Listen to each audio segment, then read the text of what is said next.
RSS का ढांचा सैन्य संगठन जैसा है, जिसमें स्वयंसेवकों का एक बड़ा समूह है जो संघ के उद्देश्यों को पूरा करने में कार्यरत है। संघ की कार्यप्रणाली में शाखाओं का महत्वपूर्ण स्थान है। शाखा एक ऐसी जगह होती है जहां स्वयंसेवक प्रतिदिन या साप्ताहिक रूप से इकट्ठे होते हैं और शारीरिक एवं बौद्धिक गतिविधियों में भाग लेते हैं। शाखाओं में अनुशासन, देशभक्ति और हिंदू संस्कृति की शिक्षा दी जाती है। हेडगेवार, जो स्वयं एक स्वतंत्रता सेनानी थे, ने महसूस किया कि ब्रिटिश साम्राज्य से स्वतंत्रता प्राप्त करने के अलावा भारतीय समाज के आंतरिक मुद्दों का समाधान करना भी आवश्यक है। उनके अनुसार हिंदू समाज कई सामाजिक और धार्मिक विभाजनों से बनता हुआ था, जो उसकी एकता और शक्ति को कमजोर कर रहा था। उन्होंने एक ऐसी संगठन की आवश्यकता महसूस की जो हिंदुओं को एकजुट कर सके और राष्ट्र के प्रति कर्तव्य और सेवा का भाव जगा सके। आरएसएस के गठन के पीछे मुख्य उद्देश्य हिंदू संस्कृति को बढ़ावा देना, समाज को संगठित करना और एक नैतिक और अनुशासनिक जीवन शैली का पालन करने वाले युवाओं का निर्माण करना था। आरएसएस की दृष्टि में भारत को एक मजबूत और एकजुट राष्ट्र बनाने के लिए हिंदू समाज का जागरूक और संगठित होना अनिवार्य था। राष्ट्रीय स्वयंसेवक संघ आरएसएस की स्थापना 1925 में विजयदशमी के दिन नागपुर में डॉक्टर केशव बलिराम हेडगेवार ने की थी। आरएसएस एक हिंदू राष्ट्रवादी संगठन है जिसका उद्देश्य भारत को हिंदू राष्ट्र के रूप में स्थापित करना है। इसके गठन के बाद से यह संगठन कई उतार चढ़ावों से गुजरा है और भारत में सामाजिक और राजनीतिक परिदृश्य को काफी हद तक प्रभावित किया है। आरएसएस स्वयंसेवक संघ का इतिहास एक लंबे और विवादास्पद दौर से गुजरा है। इस संगठन की स्थापना 1925 में भारत में डॉक्टर केशव बलिराम हेडगेवार द्वारा की गई थी। डॉक्टर हेडगेवार एक हिंदू राष्ट्रवादी थे और उन्होंने भारत में हिंदुओं के लिए एक संगठित और मजबूत सामाजिक एवं राजनीतिक समूह बनाने का प्रयास किया। आरएसएस की स्थापना का उद्देश्य। डॉक्टर हेडगेवार, जो स्वयं एक स्वतंत्रता सेनानी थे, ने महसूस किया कि ब्रिटिश साम्राज्य से स्वतंत्रता प्राप्त करने के अलावा भारतीय समाज के आंतरिक मुद्दों का समाधान करना भी आवश्यक है। उनके अनुसार हिंदू समाज कई सामाजिक और धार्मिक विभाजनों से बनता हुआ था, जो उसकी एकता और शक्ति को कमजोर कर रहा था। उन्होंने एक ऐसी संगठन की आवश्यकता महसूस की जो हिंदुओं को एकजुट कर सके और राष्ट्र के प्रति कर्तव्य और सेवा का भाव जगा सके। आरएसएस के गठन के पीछे मुख्य उद्देश्य हिंदू संस्कृति को बढ़ावा देना, समाज को संगठित करना और एक नैतिक और अनुशासनिक जीवन शैली का पालन करने वाले युवाओं का निर्माण करना था। आरएसएस की दृष्टि में भारत को एक मजबूत और एकजुट राष्ट्र बनाने के लिए हिंदू समाज का जागरूक और संगठित होना अनिवार्य था।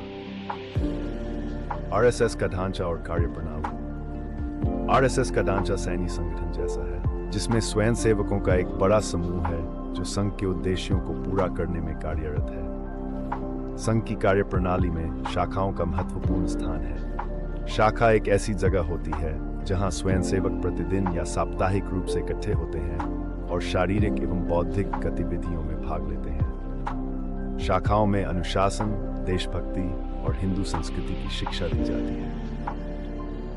संघ की शाखाओं में विभिन्न प्रकार की गतिविधियां होती हैं, जैसे शारीरिक व्यायाम और खेलकूद। शारीरिक प्रशिक्षण के माध्यम से स्वयंसेवकों में शारीरिक शक्ति और स्वास्थ्य का विकास किया जाता है। योग और ध्यान।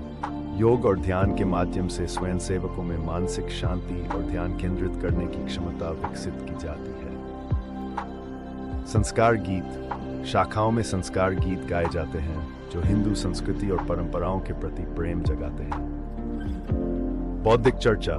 स्वयंसेवकों को राष्ट्र और समाज के मुद्दों पर चर्चा करने का अवसर मिलता है, जिससे उनके सोचने और समझने की क्षमता में वृद्धि होती है। इसके अलावा आरएसएस की कई अनुषंगी संस्थाएं हैं जो शिक्षा, स्वास्थ्य, ग्रामीण विकास और समाज कल्याण के क्षेत्र में कार्यरत हैं, जैसे विद्या भारती, जो पूरे देश में विद्यालयों का संचालन करता है और छात्रों में भारतीय संस्कृति के प्रति आदर का भाव जगाता है। सेवा भारती, जो समाज के कमजोर वर्गों के कल्याण और विकास के लिए कार्य करता है। भारतीय मजदूर संघ, जो श्रमिकों के हितों की रक्षा करता है और उनकी सामाजिक एवं आर्थिक स्थिति को सुधारने का कार्य करता है। राजनीतिक प्रभाव और भूमिका। आरएसएस का भारतीय राजनीति पर गहरा प्रभाव है। 1951 में श्यामा प्रसाद मुखर्जी ने भारतीय जनसंघ की स्थापना की, जिसे आज भारतीय जनता पार्टी बीजेपी के पूर्ववर्ती के रूप में देखा जाता है। बीजेपी का आरएसएस से गहरा संबंध है और इसके कई प्रमुख नेता संघ की पृष्ठभूमि से आते हैं। आरएसएस का विचारधारा बीजेपी की नीतियों और गतिविधियों में परिलक्षित होती है और संघ ने अक्सर बीजेपी के लिए राजनीतिक समर्थन जुटाने में महत्वपूर्ण भूमिका निभाई है। आरएसएस का मानना है कि हिंदुत्व भारतीय संस्कृति का आधार है और इसी विचारधारा के चलते इसे हिंदू राष्ट्र के प्रचारक के रूप में देखा जाता है।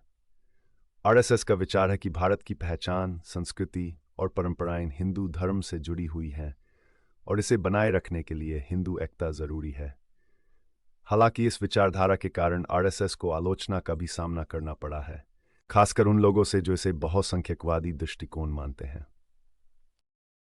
विवाद और आलोचनाएं।